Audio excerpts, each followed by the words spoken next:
Esta serie se titula La invasión rusa contra Israel. La invasión de Rusia contra Israel, Ezequiel capítulo 38 y 39 del Antiguo Testamento. Vamos a ver en esta serie la profecía más detallada que podamos encontrar en toda la Biblia acerca de un evento que tenemos ya delante de nuestros ojos, que está sucediéndose y que ya las primeras piedras, ya la base de esta profecía ya está puesta en el mundo desde que Rusia invadió a Ucrania. Y antes de entrar en materia, solamente veamos algunos puntos importantes para contestar sobre: ¿habrá guerra nuclear?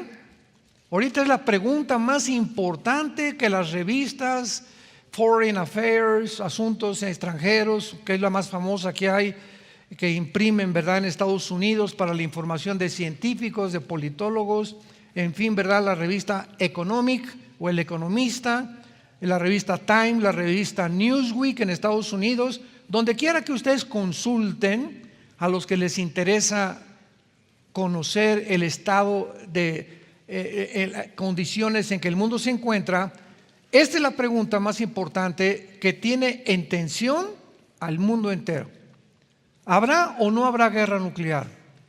Y si hay guerra nuclear, ¿será la tercera guerra mundial? Rápidamente me adelanto y la respuesta es no.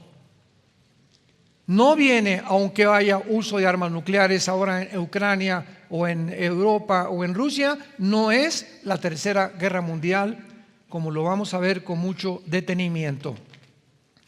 Por ejemplo, el día 30 de septiembre del 2022, el presidente Vladimir Putin declaró una vez más que él usaría todos los medios posibles para defender el territorio ruso.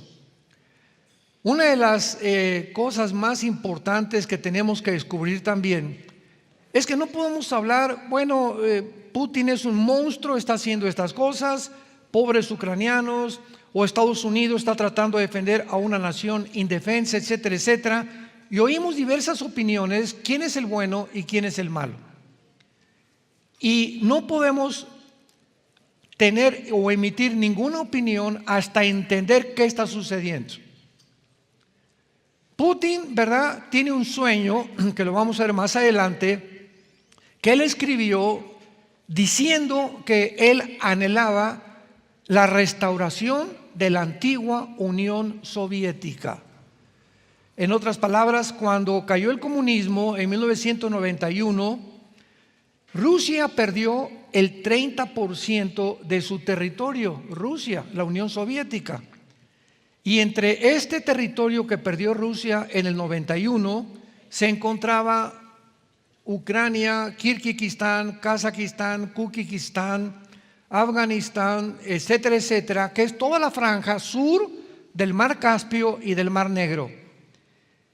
Y el anhelo de Putin, desde que entró a principios de este siglo, en el año 2000 entró Putin como gobernante de Rusia, ha sido restaurar esas 15 repúblicas que se dividieron, se salieron del control de la Unión Soviética porque cayó el comunismo, y Putin quiere otra vez traerlas bajo el gobierno titular de Rusia, del gobierno ruso. Mientras el mundo no entienda esto, no va a entender por qué cuando se acuerdan las primeras amenazas, ya 150,000 soldados rodearon a Ucrania. Y no, politólogos, filósofos, escritores, no tenemos pensado, no está tan loco el mundo como para que Putin invada Ucrania. No lo va a hacer. Sin embargo, 1 o 2 semanas antes, lo pueden ver ustedes en YouTube, en las conferencias que dimos, y yo no soy profeta, ni los que predicamos somos profetas.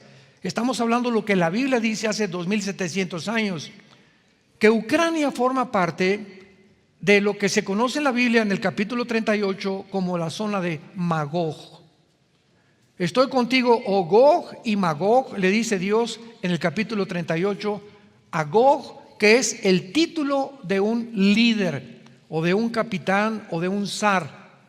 Entonces, en este caso, Gog podría ser, tal vez ya sin ningún lugar a dudas, Vladimir Putin, que es un líder. Y Magog es la zona geográfica de todo el sur de Rusia, comenzando desde el oriente de Rusia, Lituania, Estonia, Latvia, tal vez Finlandia, Kirguistán, Kazajistán, Kazajistán, etcétera, etcétera. Todas estas repúblicas que se separaron en el 91 pertenecen a la zona geográfica de Magog.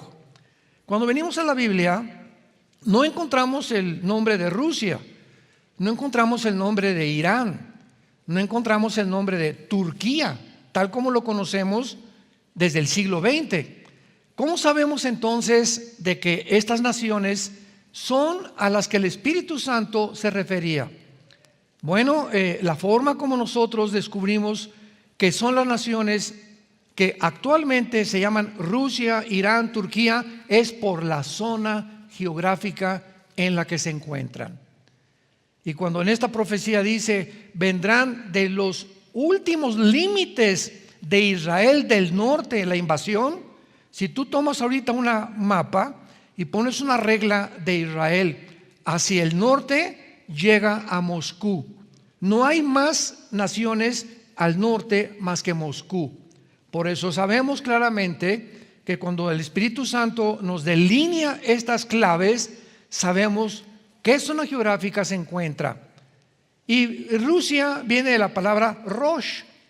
Y como lo dijo también Vladimir Putin, ¿verdad? Rus era el nombre antiguo de Rusia, que se tradujo Rush y que la Biblia después menciona como príncipe soberano, que es la palabra hebrea para Rosh o para Rusia, y la zona magogita, las naciones que se separaron del comunismo o cuando cayó el comunismo en 1991. Putin además recuerda la anterior decisión del expresidente Harry Truman, que dijo que iba a soltar 2 bombas atómicas en Hiroshima y Nagasaki, y lo hicieron. En 1945 terminó la guerra mundial, la Segunda Guerra Mundial, cuando el presidente Truman ordena soltar 2 bombas atómicas sobre Hiroshima y Nagasaki para terminar con la guerra. El presidente Truman pensó y dijo, más vale que mueran 200,000 personas a que sigan muriendo millones de personas. Entonces esto convulsionó al mundo y el mundo entró a la era nuclear. Jamás en la historia las armas nucleares se habían utilizado. Además, agregando a estos comentarios de Putin, el líder de la República Sur de Chechenia, Bensam Kadyrov, le aconsejó a Putin: debemos considerar usar armas nucleares contra Ucrania. Putin le contestó: yo no quiero destruir Ucrania. El 80% de los ucranianos son rusos. Es como una colonia rusa y cobró su independencia en 1991, pero hay muchos ucranianos que quieren pertenecer a Rusia. Pero Estados Unidos de Norteamérica, cuando entró el presidente Joe Biden, él quiso tratar de, mediante Ucrania, brincar a Rusia, porque por un lado tenemos Estados Unidos quiere conquistar el mundo, Rusia quiere conquistar el mundo, y por primera vez en la historia, en el siglo XXI, encontramos una confrontación, un choque. Ya no es Rusia contra Ucrania, es Rusia contra las naciones occidentales, que incluyen Estados Unidos, la OTAN y Europa. Entonces es una confrontación tremenda donde 2 naciones finalmente, lo que la Biblia profetizó, engañoso es el corazón más que todas las cosas. Nunca ha habido un deseo en ningún conquistador. Aníbal, Gengis Khan, los sumerios, los babilonios, los medos persas, Alejandro el Magno, los césares romanos, Saddam Hussein, Hugo Chávez, Benjamín Mussolini o Benito Mussolini, José Stalin, Mao Tung de China. No hay un solo líder que haya existido que no haya soñado conquistar el mundo. Entonces ya viene este deseo del mundo, de los líderes que están en el poder, de conquistar el mundo entero. Y esto viene desde la Torre de Babel en Génesis capítulo 11, porque el ser humano cree que puede conquistar el mundo. Pero ahora en el siglo XXI es la primera vez en la historia en la que un solo hombre puede conquistar el mundo gracias a la tecnología y al dinero que existe. Entonces la tecnología a la que hemos llegado actualmente, que ya puedes controlar, ¿verdad? Quién se vacunó, quién no se vacunó, la marca de la bestia, etcétera, etcétera. Nos encontramos que somos la primera generación en la historia donde la tecnología le permite a un solo hombre poder realizar el sueño irrealizable de los últimos 6,000 años de historia del ser humano. Y esto es lo que va a suceder finalmente con el anticristo. El día 18 de febrero del 2022, este año, el presidente de Belarus, que es frontera con Rusia y que está unida a Rusia, Alejandro Lukashenko, anunció la decisión de unirse a Rusia y de que Rusia y Belarus, sus ejércitos, pudieran hacer prácticas o ejercicios nucleares, y Putin lanza misiles de artillería pesada contra la ciudad de Kiev en Ucrania por primera vez. Estos ejercicios militares de Belarus, donde se usaron capacidades nucleares, fue la manera en la que Putin mandó un mensaje al mundo psicológicamente: voy a entrar a Ucrania y nadie me va a sacar. Porque si yo permito que la OTAN o el ejército de la OTAN o Estados Unidos entren a Ucrania, entonces Rusia desaparece. Porque si tú pones nucleares o bombas nucleares en Rusia o misiles apuntando a Moscú, llegarían en menos de 15 minutos y acabaría Rusia. Y ahorita si Rusia manda un misil nuclear a Estados Unidos, llegaría en 25, 30 minutos. Si Corea del Norte manda un misil nuclear de Corea del Norte a Estados Unidos, llegaría en 25, 30 minutos también. Sobre todo con el último misil nuclear, la ojiva, llamada Satán. Qué interesante que se llame Satán. Y Putin acaba de lanzar hace un mes, menos de un mes, al submarino Poseidón, que es el submarino más moderno de la historia de la milicia, de los armamentos, de la marina. Ni Estados Unidos ni China, nadie tiene este submarino Poseidón más que Rusia. ¿Cuál es la característica de este submarino que ha puesto en alerta y que casi los medios de comunicación no lo publican? Que es un submarino que no se puede rastrear. O sea, pueden meter 2 submarinos Poseidón debajo del Océano Pacífico, Rusia, apuntando a Nueva York o a Washington, y no lo podrían detectar los sensores submarinos, porque es indetectable, para que nos demos cuenta la tecnología que existe actualmente. Y cuando hace 2 semanas pusieron el primer submarino Poseidón debajo del agua, ahorita nadie sabe dónde está. Ese submarino Poseidón tiene ojivas nucleares, puede lanzar un torpedo desde el mar Atlántico hacia Nueva York y destruir Nueva York y 5 ciudades cerca de Nueva York en menos de 3 minutos. Puede estar en el otro lado, en el Océano Pacífico, apuntando a Los Ángeles, o apuntando a Alaska, o apuntando a toda esta zona del área occidental del globo geográfico, y destruir todo el estado de California en 3 minutos. Ahora, si esto es posible y un misil pueda destruir Washington y Nueva York, se acaba Estados Unidos, porque los centros de capacitación y los búnkers de Estados Unidos para protegerse de un ataque nuclear se encuentran en Washington, en la Casa Blanca. Y el presidente americano trae un portafolio con una computadora que él tiene todo el control con botones que si le hablan, hay un misil que salió de Rusia o de Corea del Norte, ahorita ya pueden detectar de dónde puede salir. El presidente de Estados Unidos tiene menos de 5 minutos para poder abrir el portafolio, clavar el código que tiene esa computadora, y tiene que tener un general junto con él que confirme que es el presidente el que tiene el portafolio para apretar todo esto en 5 minutos. Y entonces manda un mensaje a la Marina, a la aviación y a la infantería. Hay ataque nuclear, comiencen a sacar sus armas nucleares para activar los sistemas de defensa e impedir que seamos bombardeados por cualquier nación.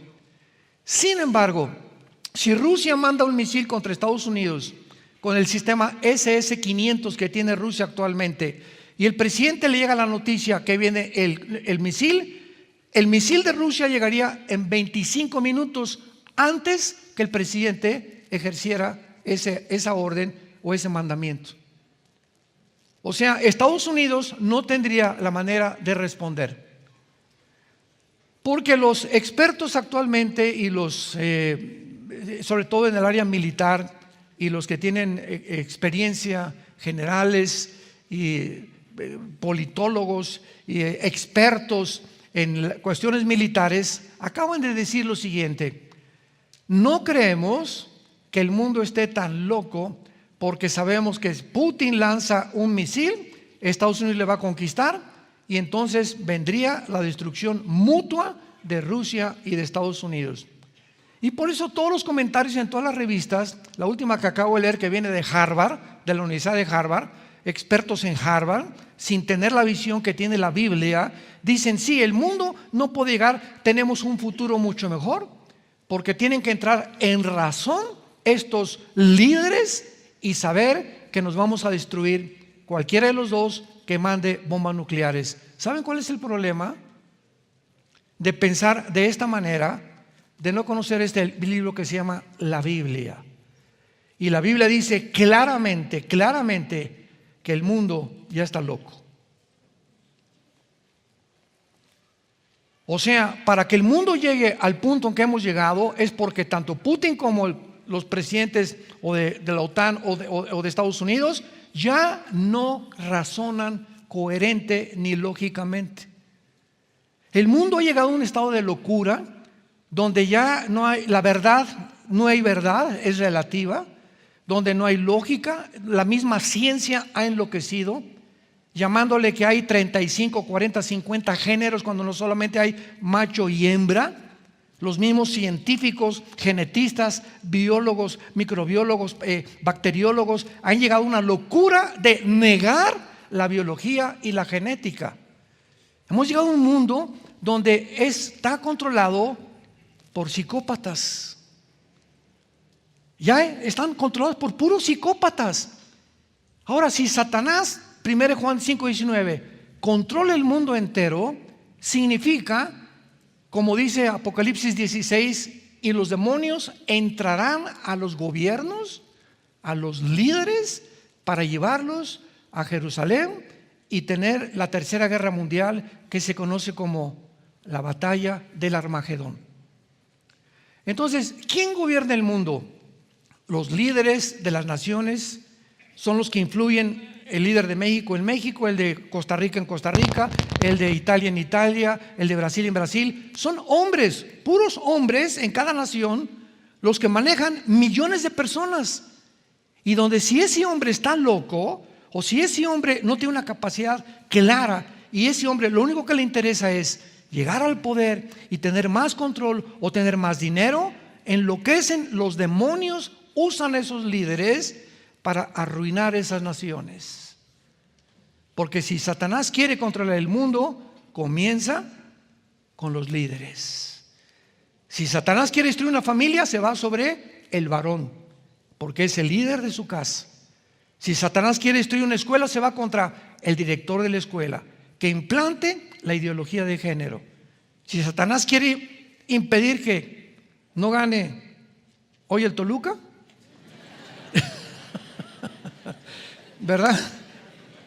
Ya no digo el América porque hasta lloramos cuando perdió el América, pero siempre es el liderazgo el que es afectado para que pueda el enemigo obrar o tratar de debilitar al mundo entero. Ahora, esto es muy importante, preliminarmente también hablando. En medio de este conflicto que existe actualmente, de una amenaza, de una guerra nuclear, hay 3 naciones que poseen estas armas nucleares: Estados Unidos, Gran Bretaña, Francia y Rusia. Ahora vean ustedes, si Rusia se atreve a usar un misil nuclear contra Ucrania, va a activar el artículo 5 de la OTAN. Apúntalo, el artículo 5 de la OTAN. Para los que no sepan, la OTAN, la sigla significa Organización del Tratado del Atlántico del Norte. O sea, es una organización, la OTAN, es un ejército, la OTAN, de Europa, que se formó para impedir que el comunismo continuara propagándose en Europa. Entonces, la OTAN es el ejército de Europa. Y el artículo 5 de la OTAN dice lo siguiente, escuchen muy bien: todas las naciones de la OTAN están obligadas a responder en unidad si alguna es atacada. Entonces, si Rusia manda un misil a Ucrania, ¿qué va a causar?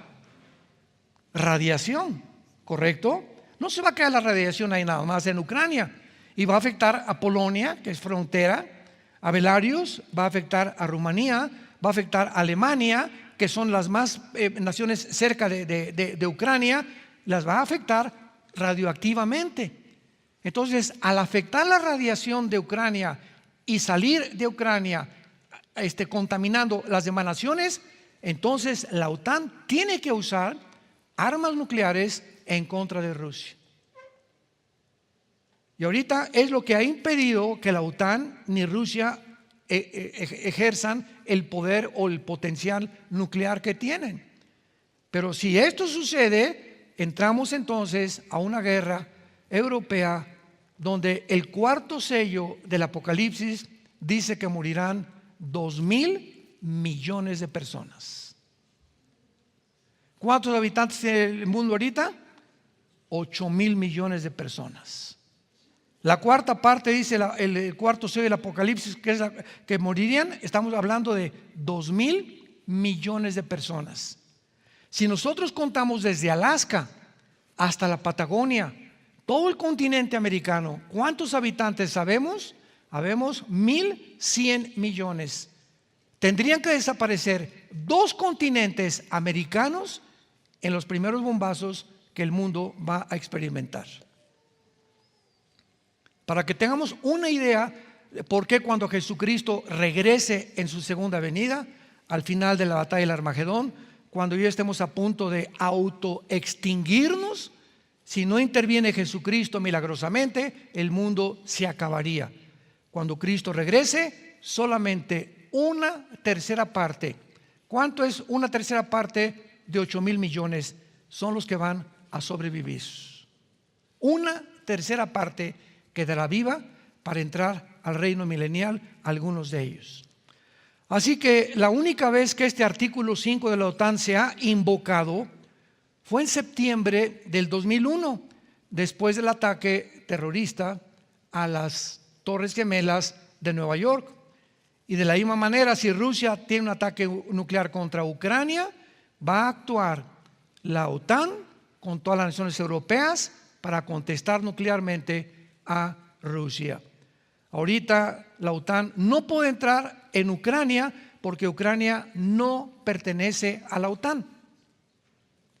Y Rusia está tratando que Ucrania no pertenezca a la OTAN, porque si pertenece a la OTAN puede poner armas nucleares en Ucrania y se acabó Rusia, porque estratégicamente es la frontera más cerca con Rusia y ya Rusia no sobreviviría a una guerra contra Estados Unidos.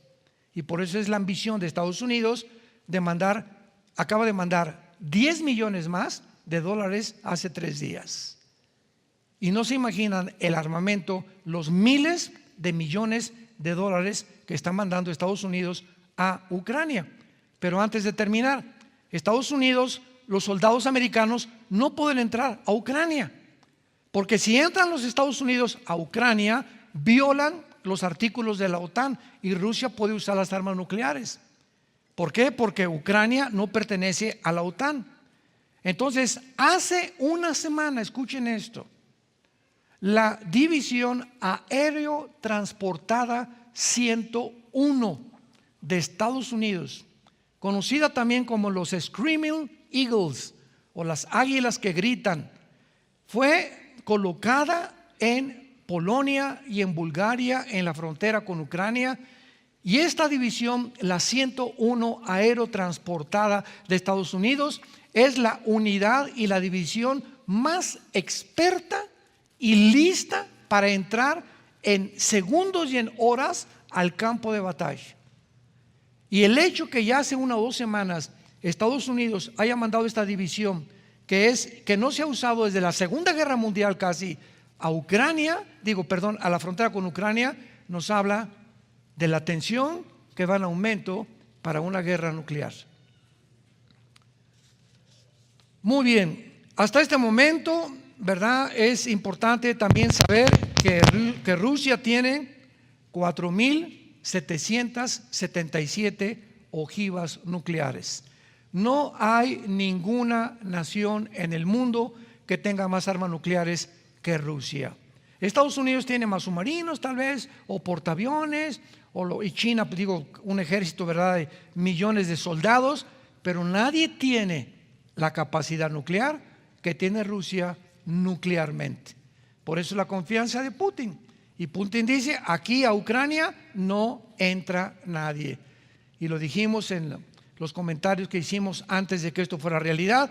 Putin, si entra a Ucrania, va a entrar porque la Biblia lo dice, porque Ucrania pertenece a la región de Magog, que en Ezequiel 38 son las naciones que se unirán a Rusia para atacar Israel. Rusia tiene 4.477 cabezas nucleares listas para ser usadas, porque lo que vemos ante nuestros ojos no son juguetes. Estas armas van a ser usadas. Bíblicamente no tenemos ninguna duda que el mundo ha entrado a un punto de confrontación bélica donde los seres humanos han enloquecido. Cuando llegamos a un punto donde los gobiernos, escuchen esto, como en México está a punto de legislarse la pedofilia.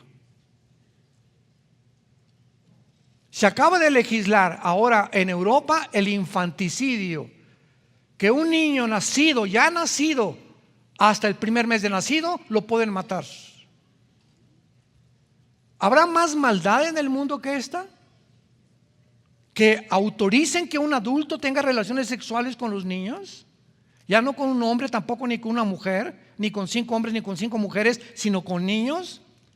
Cuando el mundo llega a este colmo, decimos, Dios mío, todavía hace 10 años, ¿quién se iba a imaginar que iban a legalizar los matrimonios gays?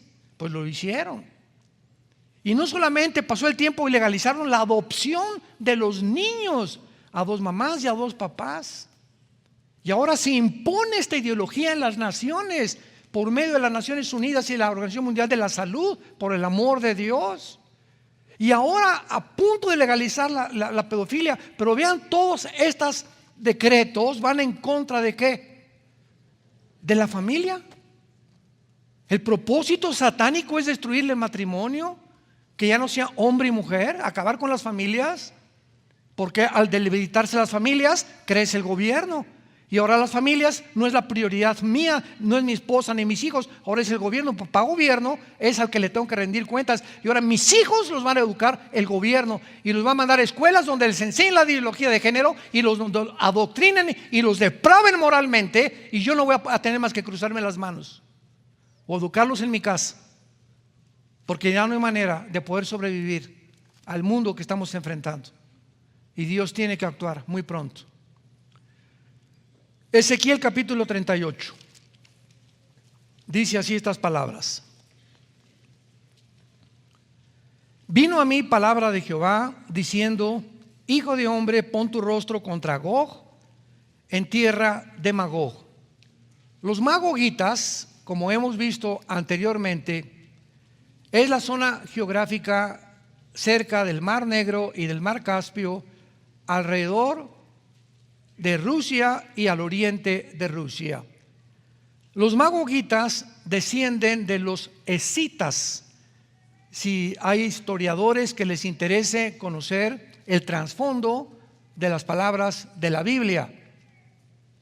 Y fueron conquistados los escitas posteriormente por los godos, los cuales son germanos. Los magogitas fueron los que fundaron el Imperio Romano y las naciones junto al Mar Caspio, que están en la zona geográfica de Magog. Cuando la Biblia comienza diciendo: hijo de hombre, pon tu rostro contra Gog, vemos que este hombre Gog es el nombre de una cabeza, de un líder. Era el nombre que se le daba a los zares, a los césares. Es un jefe o un comandante supremo, a los que les interesa apuntar toda esta información.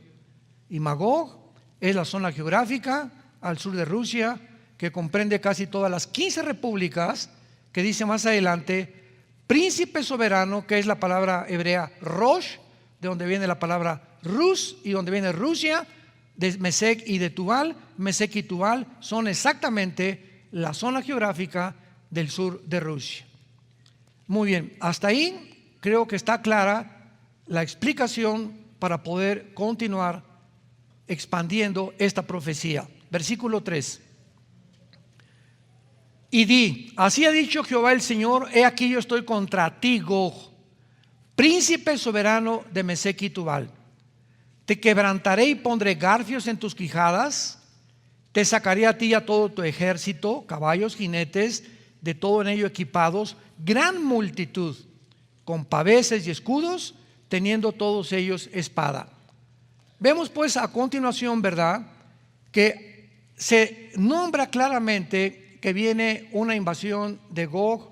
Vamos a más adelante corroborar que es Rusia, para que no quede absolutamente ninguna duda, y viene en contra de alguien en el futuro o en los tiempos que estamos viviendo. Y en el versículo 5 y 6, hace 2700 años, señores historiadores, ateos, escépticos, ateos, etcétera, etcétera, la Biblia mencionó las naciones que se iban a alinear exactamente cuando no existían estas naciones, que se iban a alinear en los tiempos que vivimos en contra de la nación de Israel. Y vamos a ver también por qué Israel. Y se menciona en primer lugar a Persia. Persia en 1935 cambió el nombre a Irán. En 1935 Persia se le cambió el nombre a la República de Irán. Y en 1979, cuando entró el Ayatollah Khomeini, se le cambió el nombre otra vez a República Islámica de Irán. Entonces no hay absolutamente duda acerca de la identidad de esta nación. A continuación se mencionan dos naciones más, Cus y Fut. Para que sepamos quiénes son Cus y Fut, tenemos que recurrir al capítulo 10 del libro del Génesis, donde se da el origen de las 70 naciones que formaron originalmente el globo terráqueo o el planeta donde tú y yo vivimos. Génesis capítulo 10. Recordamos que cuando terminó el diluvio, Noé tuvo 3 hijos, que fueron Jafet, Sem y Cam. ¿Recuerdan? De estos 3 hijos de Noé, la Biblia dice que desciende toda la raza humana de los 3 hijos de Noé. De Jafet descienden todos los anglosajones o los europeos. De Sem, de ahí viene la palabra semita, descienden todos los semitas o todos los que están en el Oriente Medio o en el Asia Menor. O sea, tanto los árabes como los judíos, son semitas. Qué chistoso que ahora se diga, ay, el antisemitismo está creciendo, y colocamos inmediatamente a los judíos. O sea, está aumentando el odio a Israel. Pero no es así, porque también los árabes son semitas. Entonces, cuando decimos que eres antisemita, estás diciendo que eres en contra de los árabes y de los judíos. Pero Sem es toda esa población del Medio Oriente y el Asia Menor y el Asia también. Ahora, vean esto, qué interesante. ¿De dónde salieron los indios de Estados Unidos? Los Cherokees, los Sioux, los Cheyenne, etcétera, etcétera, con las facciones que mantienen todavía, y que emigraron a México, Costa Rica, Guatemala, Ecuador y parte de la selva lacandona y parte también de las selvas de Brasil. ¿De dónde salieron esta civilización? Los mayas, aztecas, tlaxcaltecas, mixtecos, etcétera, etcétera, y todos mantienen casi las mismas facciones, ¿verdad? Unos más bajitos, otros más, nariz aplastada, otros el pelo todavía los Estados Unidos, etcétera, etcétera. Y todas estas tribus, desde Estados Unidos hasta Brasil, son el 95% espiritistas. Los Cheyenne, los Sioux en Estados Unidos adoraban los espíritus, decían que estaban en los árboles. Los aztecas sacrificaban niños, y personas les sacaban el corazón para ofrecérselos a los dioses. Los dioses, los Elohim. ¿Qué significa esto? Los dioses que en la Biblia se encuentran detrás de los ídolos, detrás de Moloch, detrás de Astoret, detrás de Baal, que la Biblia les llama y les pone nombres. Los que adoraban a Baal, la palabra Baal significa amo o señor.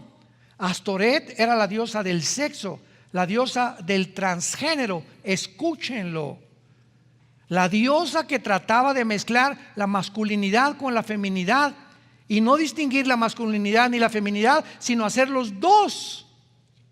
Y es exactamente a donde la raza humana actualmente se está dirigiendo. En otras palabras, estos dioses que operaban en el Antiguo Testamento, estos Shemidim, Deuteronomio capítulo 32, el libro de los jueces, que operaban detrás de la gente, vino el Evangelio, vino Jesucristo, y se ocultaron por un tiempo. Y hubo siglos de restauración, de avivamiento. El Evangelio se predicó en el mundo entero. Las mujeres fueron respetadas gracias. La esclavitud comenzó a ser abolida. Los más grandes principios de la civilización provienen de la Biblia, de los valores judeo-cristianos. Pero ahora que Israel, Dios le dijo a Israel: si tú me abandonas, estos dioses harán presa de ustedes y los llevarán cautivos. Y ahora, en este siglo XXI, que el hombre se ha olvidado de Dios y ahora ha levantado a la diosa del sexo y al dios de la tecnología, al nuevo Balac, al nuevo Baal y al nuevo Moloch. Moloch, ¿quién era? El dios a quien le ofrecían los niños. En una pocima de aceite hirviendo ofrecían las tribus paganas y las civilizaciones a Moloch. Pues ahora, desde 1973-74, que se autorizó el aborto, hasta nuestros días, han muerto más de 50 millones de niños. El Moloch del Antiguo Testamento se ha levantado otra vez, y ahora ya no los echan en aceite hirviendo, ahora los matan en el vientre de su madre. Estos dioses, la diosa Astoret del sexo, ha regresado también para confundir los géneros. Tú no eres hombre, eres mujer. Tú no eres mujer, eres hombre. Todo tiene una secuencia, una razón de ser, una explicación a la luz de la Biblia. Mientras no entendamos esto, lo que se mueve detrás, no vamos a entender el mundo que estamos enfrentando como matrimonios y con nuestros hijos. Entonces estos dioses regresan, y estas civilizaciones de indígenas pasaron de el Asia por el estrecho de Bering, que está cerca de Alaska. Por ahí se metieron por el estrecho de Bering y comenzaron a fundar, ¿verdad?, todas las tribus indígenas que hay en casi todo América, la República Mexicana, Centroamérica y Latinoamérica o Sudamérica. Entonces todo tiene una explicación. Y los de Cam descienden de África. Todo el continente africano fue fundado por la descendencia de Cam, el tercer hijo de Noé. Dice el Génesis capítulo 10, versículo 5 y 6. De esto se poblaron las costas. Versículo 6. Los hijos de Cam, Cus, Mizraim, Fut y Canaán, que son todos los que forman el continente africano, principalmente Etiopía, Libia, Sudán, Algeria y Túnez y Marruecos. En otras palabras, la Biblia profetizó hace 2700 años que la próxima invasión, que Putin posiblemente sea el Gog, que ya tenemos enfrente, va a planear contra Israel, va a usar. ¿Quién se va a unir a Rusia? Irán. Vamos a seguir leyendo en Ezequiel 38 para no adelantarnos. Y pongan ustedes esta lista en su Biblia o en un papel. Persia es Irán, Cus y Fut, Sudán, Libia, Somalia, Etiopía, las naciones del norte de África, del continente africano. Gomer es Alemania, junto con las naciones, puede ser Polonia o puede ser Rumanía, y los confines del norte y todas sus tropas. Y dice la Biblia: prepárate y apercíbete, y la casa de Togarma, que es Turquía. Qué interesante que estas naciones que la Biblia menciona nunca en la historia se habían alineado. Todavía Turquía pertenece todavía a la OTAN. Y yo recuerdo, conozco un historiador muy amigo mío y lo quiero muchísimo. Lo considero uno de los mejores historiadores que hay en el mundo cristiano. Me decía: Armando, es que no puede ser que Erdogan, el presidente de Turquía, se vaya a unir a esta profecía que tú estás mencionando, porque Togarma no puede ser Turquía, porque Erdogan, Turquía, pertenece a la OTAN. Entonces, ¿cómo puede unirse a Rusia, Turquía, cuando pertenece a la OTAN? ¿Se tendría que volver enemigo de la OTAN? Bueno, las circunstancias atraviesan el mundo y los cambios que el mundo está sucediendo están haciendo que todo se acomode exactamente para que pueda realmente cumplirse la palabra de Dios. Cuando vino la invasión a Ucrania, Turquía se quedó sin el grano de Ucrania, porque Ucrania es el proveedor casi del 60% del grano y de los fertilizantes a Europa. Imaginémonos nada más el poder que tiene de provisión Ucrania. Entonces Turquía se quedó sin eso y se quedó también sin gas, porque el gas viene de Rusia y le provee el 60% del gas a Europa, que por eso está sufriendo ahora en el invierno, el próximo invierno de Europa. Entonces Erdogan, el presidente de Turquía, le habló a Putin: hola Vladimircito, ¿cómo estás? Ahora sí, ¿verdad, Vladimircito, verdad? Sí, papá, pues sabes una cosa, que pues si me quedo sin comida, el pueblo se me va a echar encima y me va a dar un pinochetazo, va a un golpe de estado en Turquía. Y ya no planeo por mí como fue el anterior, sino que ahora sí se me va a echar encima el pueblo. Entonces le dijo Putin, muy astuto, ¿verdad?, porque es un estratega militar impresionante, Vladimir Putin: con mucho gusto te doy todo el grano, toda la comida y todo el gas que necesites. Y ahora nada más estamos esperando, ¿verdad?, que Turquía renuncie a la OTAN. Pero se juntaron hace menos de 2 meses el presidente de China, el presidente de Irán, Putin y Turquía juntos en Irán, que es el cuarteto que actualmente está manejando al mundo entero. Las sanciones económicas que le lanzaron a Rusia funcionaron al contrario de lo que Estados Unidos esperaba, porque Rusia se le negó el SWIFT, las transacciones de banco a banco, se le negó el rublo, que ya no iba a comprar, no va a vender en rublos el petróleo. ¿Y qué hizo China? Se unió con Rusia, se unió con Irán, se unió con Siria, se unió con Turquía, se unió con la India y se unió con casi todas las naciones del África que apoyan a Putin o a Putin. Esto es muy interesante porque cuando vemos todo esto, claramente nos damos cuenta que la Biblia es como un ajedrez o la historia donde las piezas en un ajedrez, a mí me encanta el ajedrez, es uno de mis hobbies favoritos. Tú no sabes cuando debes dar un paso de un peón o que el alfil como un caballo sin las consecuencias que va a traer. Ahorita, por cierto, hay un campeonato mundial de ajedrez. Está Carlsen, que es el campeón mundial, con otros japoneses y otros indios, ¿verdad? De hindúes, etcétera, etcétera. Pero el ajedrez es un juego estratégico donde el que calcula y ve más adelante es el que gana y el que menos errores comete, desde luego. Entonces ahorita el mundo es un ajedrez. Putin es el estratega ahorita número 1 del ajedrez mundial, militarmente hablando. Putin sabe lo que Estados Unidos va a hacer. Putin tiene todavía la supremacía porque Estados Unidos y la OTAN no tienen la reina. La reina es la pieza más importante del ajedrez. La tiene, hagan de cuenta que Putin le quitó la reina a Estados Unidos. Y en un juego de ajedrez, cuando le quita la reina, queda a expensas completamente porque es la pieza más fuerte de todo el partido. Entonces así está funcionando el mundo, exactamente igual. Los poderosos tienen el control del mundo. Rusia económicamente, Rusia nuclearmente, China militarmente con 200 millones de soldados, Irán y Siria, Irak controlando el Medio Oriente, la India uniéndose a Rusia y Turquía al frente entre dos naciones, entre dos continentes. Turquía es la única nación que se encuentra ante el continente europeo y el continente americano. O sea, tú vas a Turquía, ahora que fuimos a Turquía nos acompañaron muchos de ustedes.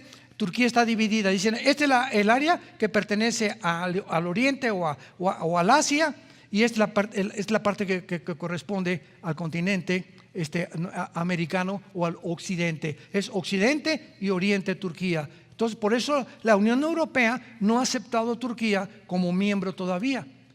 ¿Por qué? Porque tienen miedo de que los vaya a traicionar.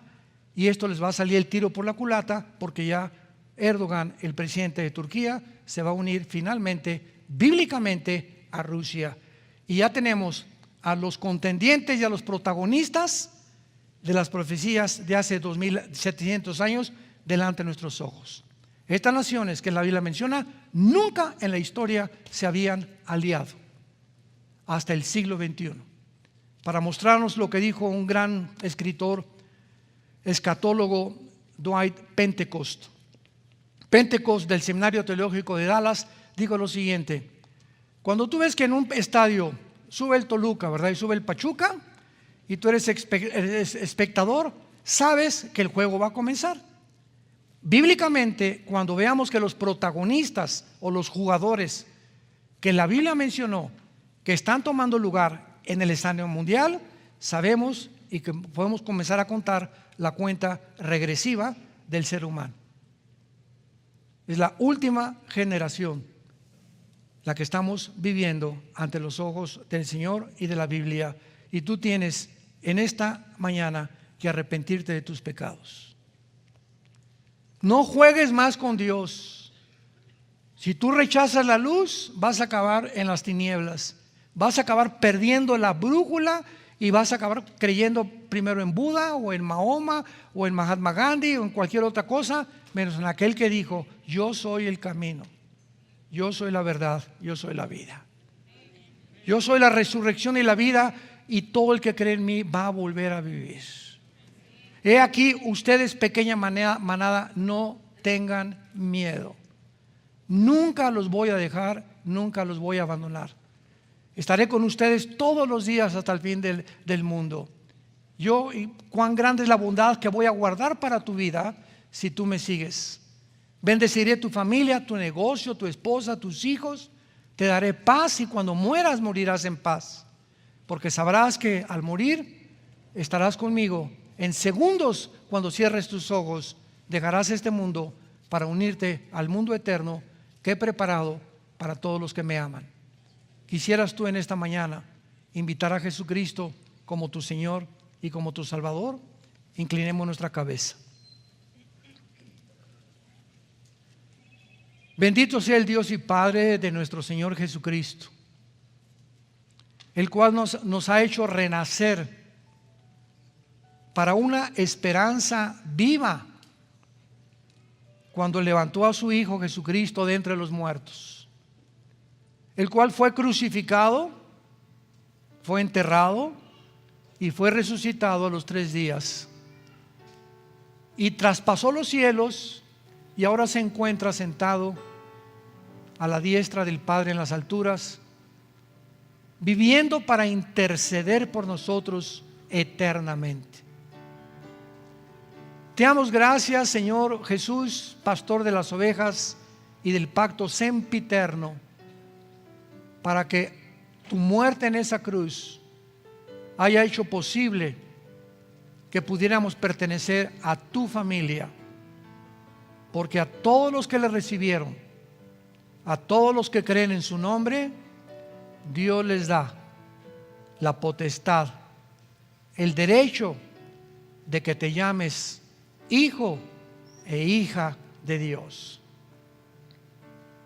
¿Qué tengo que hacer?, me preguntarás. Ustedes que nos ven también a través de los medios de comunicación, en la televisión, ¿qué tengo que hacer para tener a Jesucristo en mi vida? Simplemente dile estas palabras con todo tu corazón, con toda la pasión por la verdad que pueda tener tu alma. Señor, te pido perdón por mis pecados. Creo que en esa cruz tu Hijo pagó con su sangre por ellos, sin merecerlo yo, y que a los 3 días lo levantaste para vencer la tumba y darme la esperanza viva de yo también, el día de mi muerte, volver a vivir. Te pido, Jesús, en este instante que entres a mi vida. Te recibo como mi Señor y como mi Salvador, y te doy las gracias porque desde este momento en adelante la corta vida que me des la usaré para adorarte, para buscarte, para poder conocerte en espíritu y en verdad. En el nombre de Jesús. Amén. Gracias a Dios por este libro maravilloso. Gracias, Padre Santo. Gracias por la palabra que Dios nos ha dado. Gracias, Señor.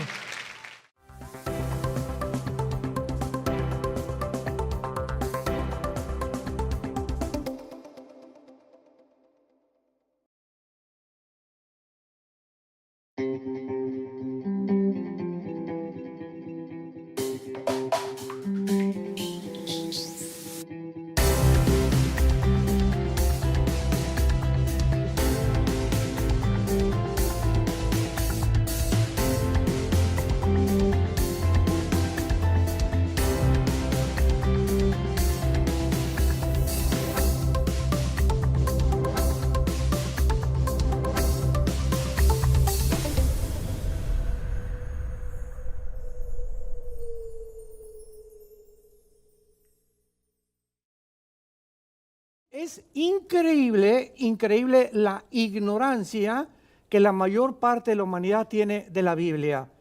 Y cuando vas a algún programa de televisión, yo he tenido más de 175 debates con ateos, con agnósticos, con personas que realmente quieren tratar de ridiculizar la Biblia, pues está hecha por hombres y está llena de errores. Siempre acabo preguntándoles, ¿ya la leíste? No, pues mi maestro de escuela, o verdad, o la filosofía comunista niega a través del materialismo que no puede haber nada después de la muerte, etcétera, etcétera. Pero la ignorancia de las Sagradas Escrituras es asombrosa. Y nos damos cuenta que el contenido de este libro destruye, hace pedazos cualquier sistema de filosofía humana.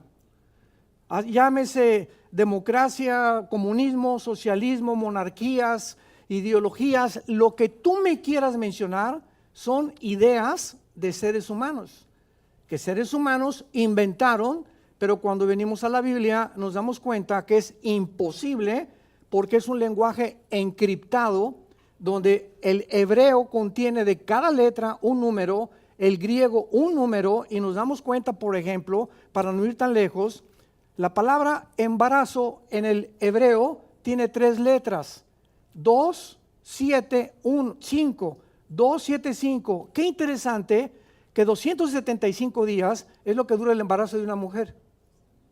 ¿Ustedes creen que esto puede ser una coincidencia o algo del azar?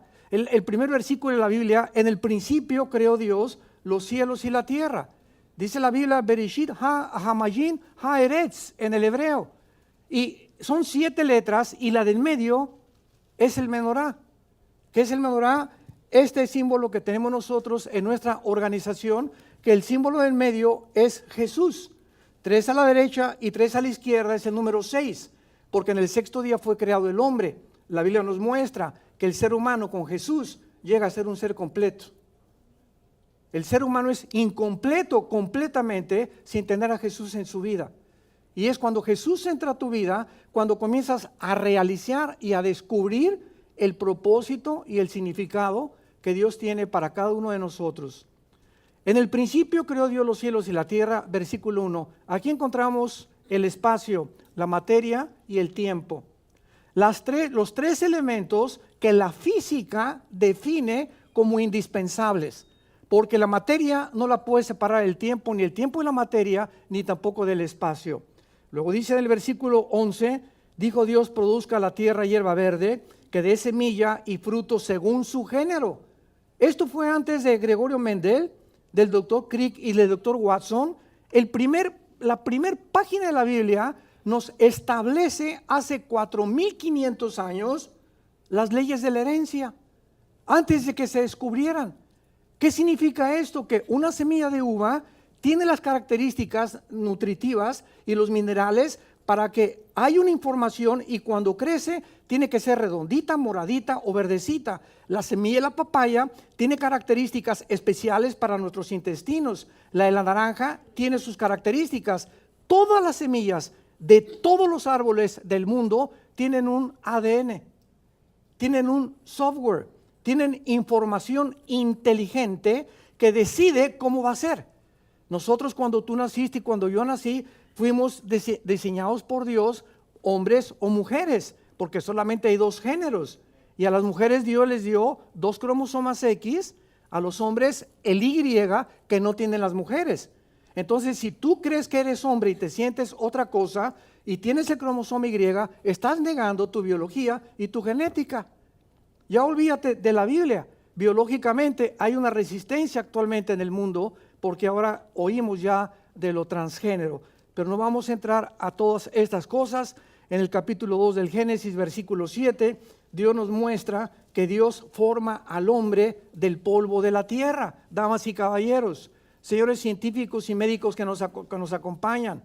Y la Biblia nos muestra que el polvo de la tierra tiene 4 gases y 19 elementos químicos: flúor, yodo, potasio, calcio, fósforo, etcétera, etcétera. Y son los 19 elementos químicos que tiene el ser humano. Y los 4 gases de la tierra, nitrógeno, oxígeno, etcétera, etcétera, son los 4 gases que tiene el ser humano. Otra vez, demasiadas coincidencias. Y a continuación dice Dios forma al hombre del polvo de la tierra y Dios le infunde al ser humano lo que no le infundió a los changos, o a los monos, o a los simios. Porque el otro día me preguntaron que cuántos idiomas hablaba yo. Les dije que 5, porque hablo paraguayo, argentino, costarricense y mexicano. O sea, tenemos en Latinoamérica, ¿verdad?, diferentes maneras de hablar. En México decimos chango, en otro dicen simio, aquí le llamamos popote, otros le llaman pajilla o cervatillo. En fin, hay cantidad de lenguaje dentro del castellano que nosotros hemos acomodado y que tenemos que acostumbrarnos. Y ojalá que se acostumbren al mexicano, porque en ese idioma vamos a hablar. Entonces, es increíble que la Biblia sea el único libro en los millones de volúmenes que existen que nos diga quiénes somos. Que nos diga quiénes somos. Por eso se equivocó Sigmund Freud. Sigmund Freud atribuyó a la psique el problema del ser humano. William Shakespeare al defecto trágico. El pobre de Carlos Marx, cuando escribió El Capital con Federico Engels en el siglo XIX, también se equivocó al creer que la lucha de clases o el problema del proletariado pobre, quitándole a la burguesía el poder, podía repartirse la riqueza y el comunismo sería la ideología perfecta para que hubiera igualdad. Todos estos hombres, ¿en qué se equivocaron? En no conocer completamente de qué estamos formados. Si Carlos Marx hubiera sabido que el problema que le impedía a él que el comunismo triunfara es el pecado humano, porque cuando el proletariado le quita el poder a la burguesía, comienzan a cometer los mismos errores. Tenemos el ejemplo de Cuba. Viene la revolución en el 59, en el 60, y sacan a Batista, y pues la ideología y el comunismo y todo el mundo feliz, ¿y qué nos damos cuenta? Que son países completamente empobrecidos, oprimidos, completamente marginados. ¿Por qué? Porque es una ideología que no funcionó, como lo dijo Mikhail Gorbachev en su libro La Perestroika, en 1990, cuando se juntó con el Papa Juan Pablo II para decir: desde el Vaticano nos equivocamos en el comunismo, no funciona, y ahorita está volviendo otra vez a resurgir porque el ser humano no tiene dónde poder cobijarse ya. Entonces, todos estos pensamientos y filosofías e ideas del ser humano han fracasado simplemente por ignorar que somos un espíritu. Tenemos un alma y vivimos dentro de un cuerpo. Esta es la forma como Dios nos creó. Somos espíritu. Tenemos un alma y vivimos dentro de un cuerpo. ¿Qué cosa es el espíritu? Es la parte inmaterial a través de la cual Dios nos puso, sopló algo que salía de Él, porque Él es espíritu, para comunicarnos, adorarlo y seguirlo. Porque Él es espíritu. No hay forma mentalmente ni filosóficamente de conocer a Dios. No hay ninguna investigación humana, ningún método humano para conocer a Dios más que a través de la revelación.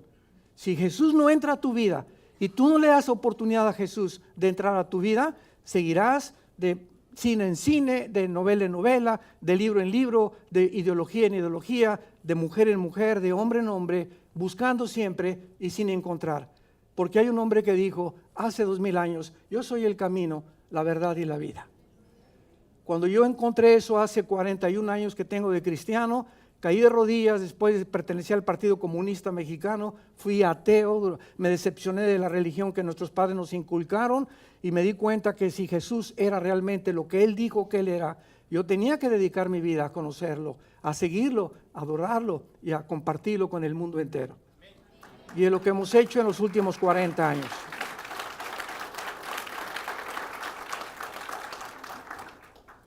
El matrimonio es la institución más santa, más sagrada, más importante que existe en cualquier sociedad.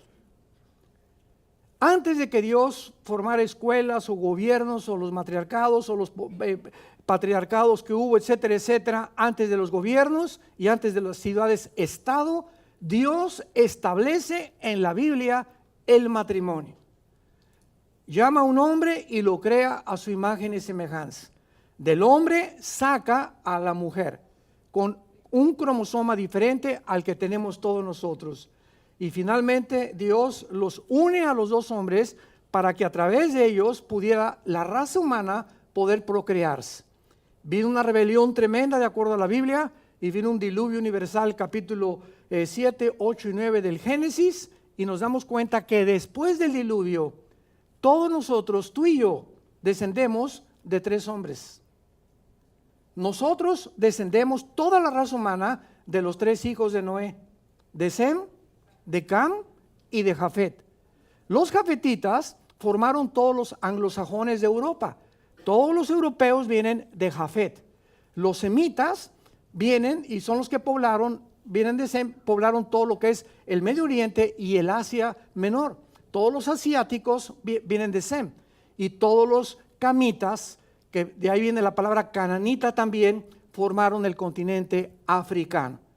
Así que vemos nosotros que desde Canadá hasta la Patagonia, todos los indígenas son los que formaron originalmente el continente americano donde tú y yo residimos. Y las características de todos los indígenas, tanto los Sioux, los Apache, los Cherokees, los Tlaxcaltecas, Aztecas, Mixtecos, Chichimecas, Mexicanos, Aucas de Ecuador, etcétera, etcétera, todos tienen las mismas características, o por lo menos físicamente. ¿Por qué? Porque entraron de Asia por el estrecho de Bering para poblar el continente americano. Entonces, esto es muy interesante porque hay una palabra actualmente que se llama antisemitismo. ¿De dónde viene esta palabra? Que los judíos son los semitas. Sin embargo, los egipcios, los sirios, los jordanos también son semitas. Entonces, una vez que estaba yo platicando con una persona que odiaba a los judíos, les dije, pues si odias a los judíos, odias a los jordanos y odias a los libaneses también. ¿Por qué? Porque el antisemitismo es de todos los que poblaron el Asia Menor, el Medio Oriente. Así que toda esta información que el mundo no conoce y que trata de discutir o agredir o tratar de poner la Biblia en una posición que no le corresponde, es simplemente por la ignorancia. Veamos nosotros que la Biblia comienza con la primera boda, Adán y Eva, y la Biblia termina con las bodas del Cordero. La Biblia comienza con una boda y termina con una boda. Las bodas del Cordero, Apocalipsis 19, la boda de Adán y de Eva. Y lo primero que tenemos que entender que es que el matrimonio es el lugar. El matrimonio es la posición, es lo que Dios escogió para que tú y yo pudiéramos aprender a desarrollar el carácter. El matrimonio es el gimnasio de Dios. En ninguna otra parte vas a desarrollar tu carácter más que casado. Y con muchas excepciones, soltero. Porque desde el principio Dios dijo, no es bueno que el hombre esté solo. No es bueno que el hombre esté solo. Y muchos dicen, bueno, tengo 35, 40 años, etcétera, etcétera, y ya llegué al 5º piso o al 6º piso y todas las chamaconas me andan buscando. ¿Sabes una cosa? Yo no te recomiendo llegar después de los 55, 60 años de edad soltero. Porque ni tu gato ni tu perro te van a poder acompañar. Vamos a descubrir la grandísima necesidad que tenemos. ¿Por qué? Porque al final nos quedamos todos solos. Los hijos son prestados, no duran nuestros hijos y finalmente nos quedamos el hombre y la mujer. Dichosos aquellos que han amado a su mujer, que la han sabido tratar, que han sabido considerarla, porque cuando llegues a esa edad te vas a dar cuenta que vas a recoger lo que tú sembraste. Y qué cosa más dichosa llegar a los 70, 80 años de edad, ¿verdad? Con paz, con tranquilidad, con alguien que está a tu lado, que nos consiente, que nos da masajito en los pies en la noche, etcétera, etcétera, porque esta es la forma en la que podemos nosotros desarrollar el carácter. El rey Salomón, en el libro de Eclesiastés, capítulo 4, hace 3000 años, versículo 9 en adelante, escribió estas palabras. Eclesiastés 4, del 9 en adelante.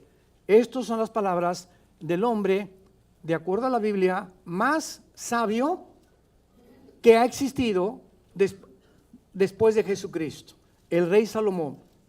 Mejores son dos que uno, porque tienen mejor paga de su trabajo. Porque si cayera el uno, levantará a su compañero. Pero hay del solo, que cuando cayere, no habrá segundo que lo levante. También si dos duermen juntos, se calentarán mutuamente, mas ¿cómo se calentará uno solo? Y si alguno prevaleciere contra uno, dos le resistirán. Y cordón de 3 dobleces no se rompe pronto. Noten ustedes al final que agrega a una tercera persona a Salomón. ¿Ya lo notaron? Dice cordón de 3 dobleces. ¿Quién es la tercera persona? Jesucristo. Jesucristo en medio de un matrimonio o de un hombre y de una mujer forma una resistencia contra todos los poderes de las tinieblas y contra cualquier problema que pueda venir en contra de tu familia. Veamos ahora en el Salmo 78, de qué forma Dios anhela que nosotros podamos tener este matrimonio para poder transmitirles a nuestros hijos, que finalmente son nuestra semilla, y saberlos educar espiritualmente. Dios le dice a Israel, Salmo 78, versículo 5. Él estableció testimonio en Jacob y puso ley en Israel, la cual mandó a nuestros padres que la notificaran a sus hijos. Damas y caballeros, cuando Dios llamó a Abraham para formar la primera nación de la historia, la nación de Israel, que es la primera nación en la Biblia que Dios formó, al momento que Dios llama a Abraham, sabía Dios que al ser Abraham el fundador de una grande nación, esa nación o un conjunto de seres humanos necesitamos leyes. Porque si no tenemos leyes, hay anarquía, y cuando hay anarquía hay autodestrucción. Entonces Dios, como el legislador del universo, y las leyes que Él puso, la ley de la gravitación, las leyes, la primera y la segunda ley de la termodinámica, las leyes nucleares, la poderosa y la débil, etcétera, etcétera, así como puso Dios leyes en el universo para que existiera la ciencia, porque los científicos, si no tuvieran las leyes perfectas que están continuamente a nuestro alrededor, no podrían observar, porque la ciencia se dedica a observar el fenómeno. Entonces, si hay leyes perfectas como el día y la noche, el movimiento de los astros y las galaxias, es claro que la ciencia pueda realmente poder comprender estas leyes por la seguridad y la fineza y la afinación con la que existen. Pero también Dios puso leyes morales. No somos animales, no provenimos de chita o de los simios. Esto, la teoría de la evolución, cuando descubrieron el ADN en 1954, el 65% de los científicos ateos se convirtieron. A un científico ahorita actualmente, si tú lo conoces y él insiste en que él cree en Darwin, solamente contéstale que si Darwin hubiera tenido el conocimiento de la genética que en el siglo XX se descubrió, Darwin jamás se hubiera atrevido a postular, porque fue una postulación, no es científico, que posiblemente puede que, quizá, no sé, no estoy seguro, en su libro El origen de las especies, que veníamos nosotros de los animales. Entonces, vemos claramente que la Biblia nos muestra que somos seres morales, agentes morales, responsables de nuestras acciones. Después vamos a hablar también del sexo, mañana o pasado mañana, para que podamos ver que el sexo fue algo que Dios inventó, no el Walter Mercado, ni la doctora Corazón, ni tampoco los sexólogos locos que están en la televisión dando consejos que los muchachos deben de masturbarse porque es bueno para ellos. Imagínense nada más a dónde hemos podido llegar.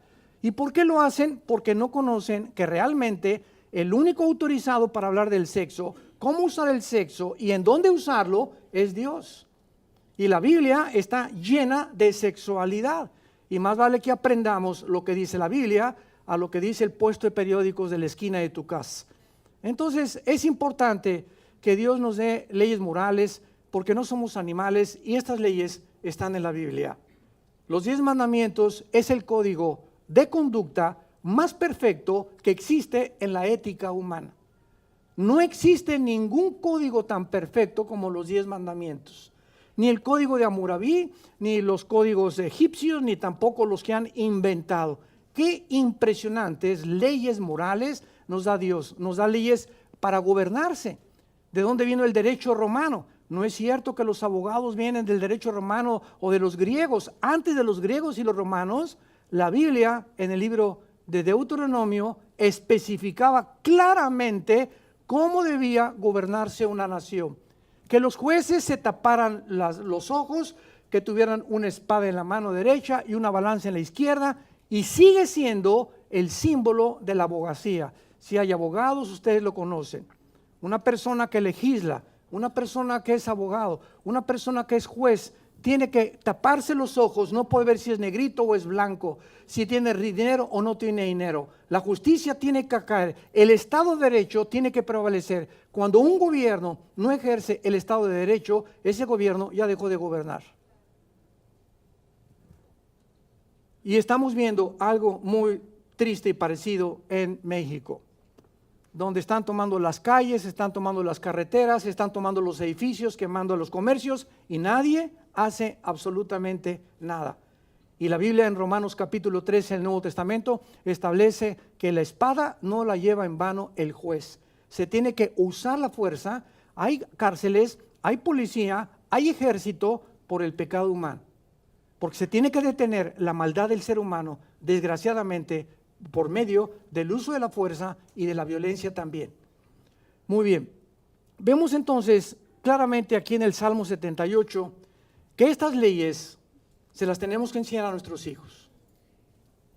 Dichosos ustedes los padres que han podido transmitirles a sus hijos las leyes de Dios, porque esas semillas que ustedes han sembrado en sus corazones van a crecer.